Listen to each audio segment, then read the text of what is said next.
Cherry Guns Mbeu ya unodyara ndiwe unotoidirisira, kuitimbirira, kuisakurira, hapana nokutarisira.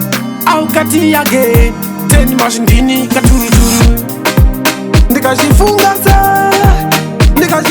so Same Kristi ndikachifunga so, moyo wangu unobaikana.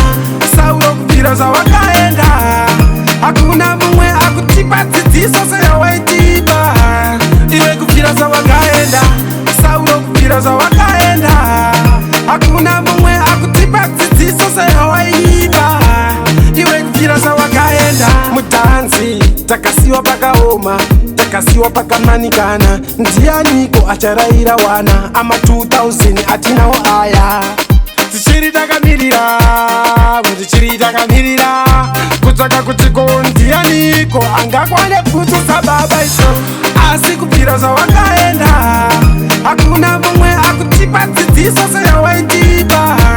Iwe kupira zvawakaenda, Saulo kupira zvawakaenda, hakuna mumwe akutipa dzidziso seyawaipa. Iwe kupira zvawakaenda. Pamwe kuda ndozvinoita upenyu, takasara takabata nyoka mhenyu, ameno vakasara vakaita chipenyu. Ndakanza kuti tanzi rakachinja, ndikachifunga so Same Kristi ndikachifunga so, moyo wangu unobaikana. Saulo kupira zvawakaenda, hakuna mumwe akutipa dzidziso seyawaitipa.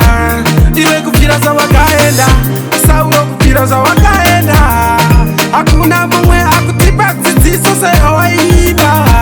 Iwe kupira zvawakaenda. Mutanzi takasiwa pakaoma, takasiwa pakamanikana, ndianiko acharaira wana ama 2000 atinawo aya. Tichiri takamirira kutsvaka kuti ko ndianiko angakwane kutsusa baba iso. Asi kupira zvawakaenda, hakuna mumwe akutipa dzidziso seyawaiti.